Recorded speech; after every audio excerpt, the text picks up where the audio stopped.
What's up, guys? Welcome back to another video on our Project Hellcat with basically the Demon 170 swap in it. So if you saw the last video, we had a lot of problems getting traction when we were at the drag strip until about the 330 foot mark.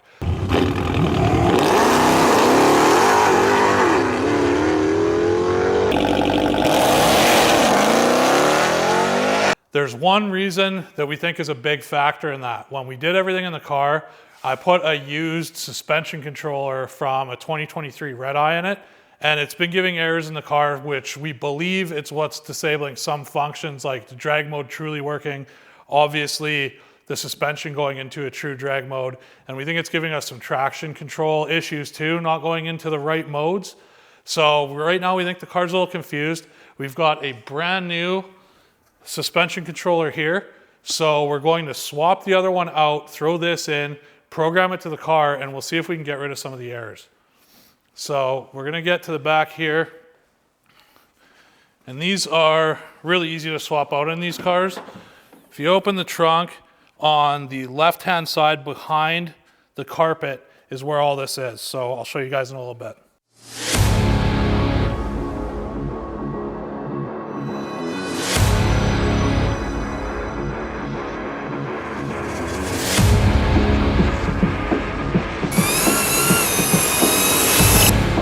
Jared has proven to be the fastest car of the day.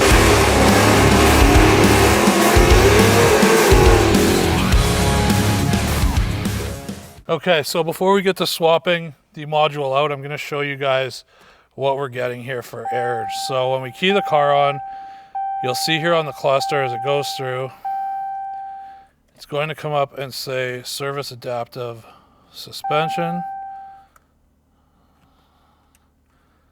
I don't know why it didn't say that right now, but go figure. And you'll also notice, so if we go here and we put the car into drag mode, it's unable to change the traction. Now, we did swap out the ABS module, so that shouldn't be the issue, but a lot of this stuff all works together. So if it's running through a suspension controller that doesn't have the modes programmed into it, doesn't know what it is, it can throw off the other systems.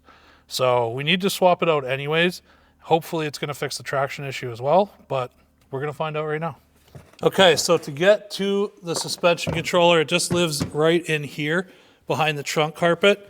So there's a wing nut and a couple push clips you have to take off.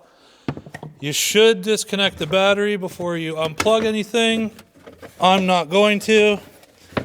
Feel free to tell me how stupid I am in the comments, but that's just because we have a YTech and we're going to be programming everything anyways.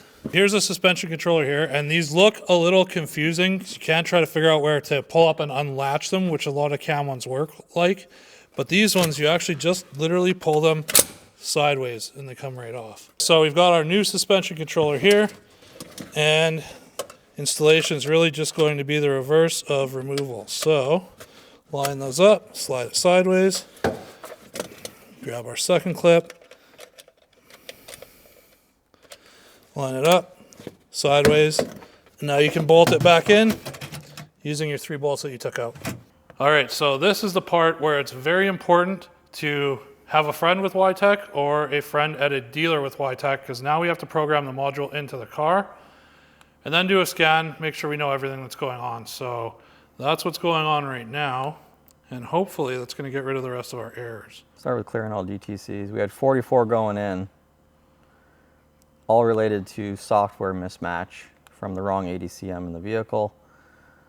Only things left at this point are related to the inner chiller not functioning because we don't have the AC lines at the moment, and occupant restraint controller, because this does still have the 15 ORC in it. Yeah, and this is a passenger seat delete vehicle. Yeah, so it's really confused. That's one of the last things that we need to address, but that's not going to stop us from going fast. The ADCM definitely wasn't helping us when we were at the track last weekend. So VIN original, VIN current, PH 103. We're live. It's all set up. We're live. Beauty. We gained an error. That's good. All right, that's fine.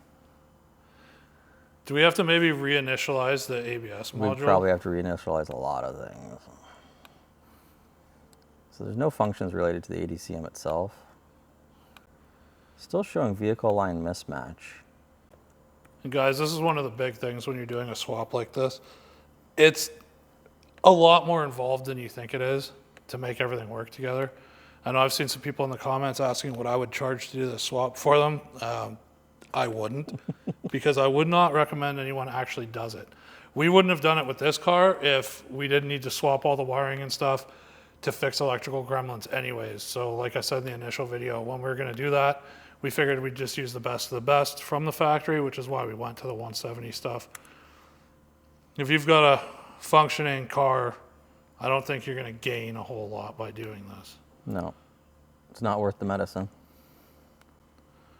At that point, if you wanted to do something really cool, I would just recommend using one of those big 3 products race gateways and throwing a Holly on it. Rick is the man.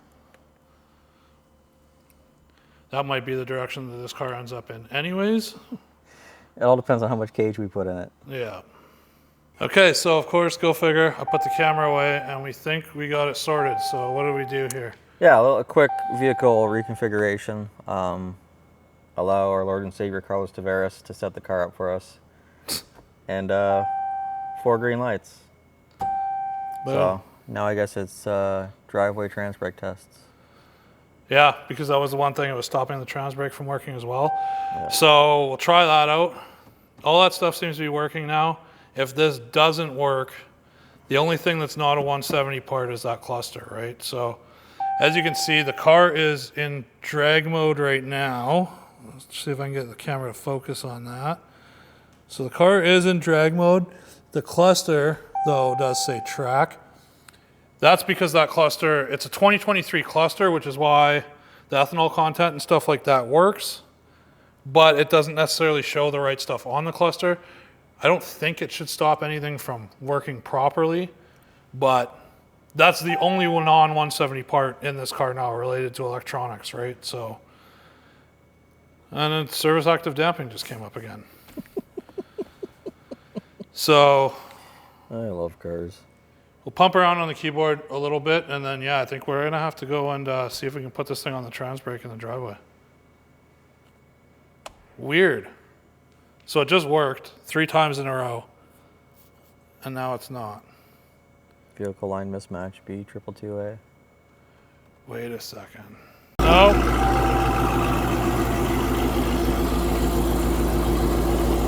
Just came up and said service adaptive damping again. I haven't touched anything. Trying to put it in trans brake. Oh, here we go. Only available in drag mode. So essentially, we need the cluster because the cluster is the only thing that's not. It's literally the last. That's going to give a mismatch. It's the last of the Mohicans. Fuck. Hopefully, they actually have one installed.